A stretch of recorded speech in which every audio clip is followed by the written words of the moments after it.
Suara Kebenaran pada Selasa 23 Mei 2023 berjudul Tidak Boleh Berhenti. Saudaraku, kita harus memberi diri kita untuk diperdamaikan dengan Allah. Hal itu harus kita mengerti bukan hanya secara sistematis teologis. Ketika orang berbicara mengenai keselamatan, lalu membuat rumusan dan format teologi bahwa Yesus menggantikan kita, membenarkan kita, maka kita merasa sudah dibenarkan dan sudah diperdamaikan. Secara de jure adalah benar bahwa kita telah diperdamaikan karena Yesus mati di kayu salib, membuka akses kita datang kepada Bapa. Tetapi secara de facto belum tentu.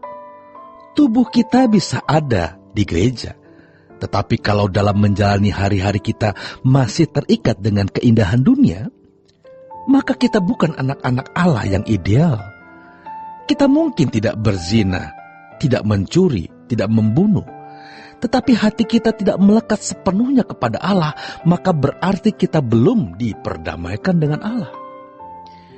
Di dalam 1 Korintus pasal 6 ayat 19-20 jelas dikatakan, kamu telah dibeli dengan harga yang lunas dibayar.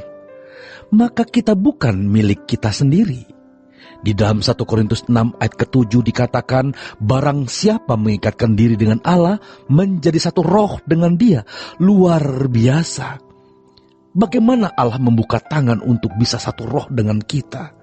Dan di dalam Yohanes 17 ayat 20-21, firman Tuhan berkata, engkau dalam aku ya Bapa, aku dalam engkau, dan mereka di dalam kita. Luar biasa. Lalu setan mengelus-elus dan berkata kepada orang Kristen, ya, sekarang kamu sudah menjadi anak-anak Allah.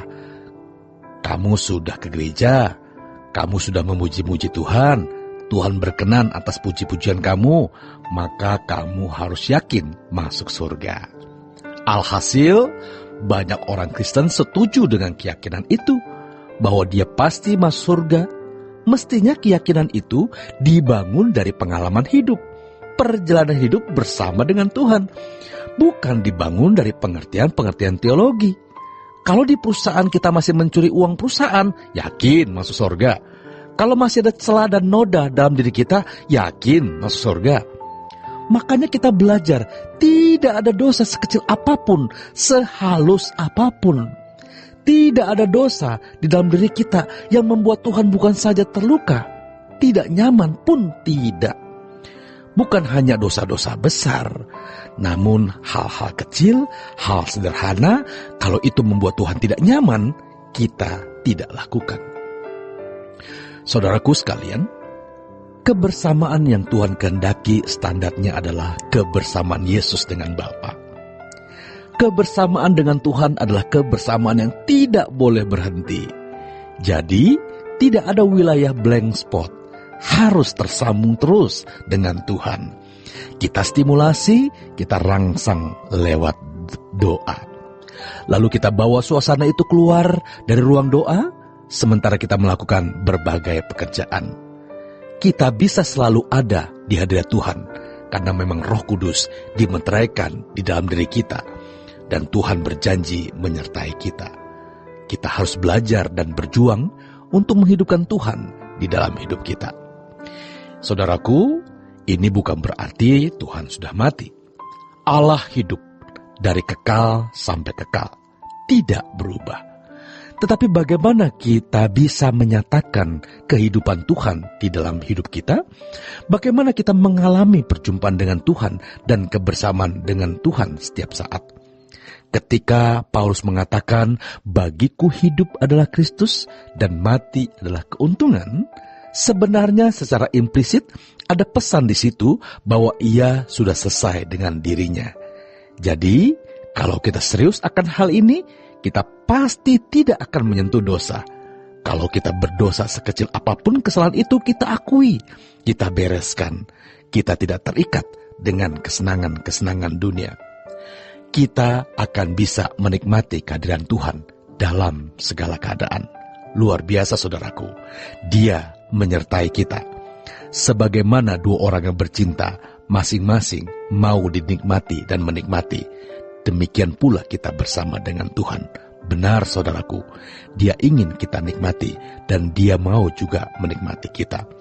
Firman Tuhan juga mengatakan bahwa kita adalah mempelai Kristus. Dan ketika Paulus menjelaskan mengenai hubungan suami istri, maka laki-laki akan meninggalkan ayahnya dan ibunya dan bersatu dengan istrinya.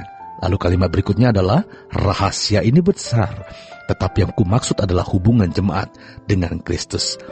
Begitu eksklusifnya hubungan itu. Tidak ada gambaran, analogi, ilustrasi apapun yang bisa menggambarkannya kecuali hubungan suami istri. Begitu eksklusifnya. Maka percayalah saudaraku, kalau kita membangun persekutuan yang ideal dengan Allah, maka persoalan yang besar menjadi ringan. Kita akan menjadi kokoh, kita akan menjadi kuat menghadapi hari esok yang tidak jelas, menghadapi persoalan-persoalan berat yang kita alami hari ini. Dan percayalah, Tuhan akan menyelesaikannya, dan kita bisa melayani Tuhan tanpa gangguan. Selamat berjuang saudaraku, Tuhan Yesus memberkati.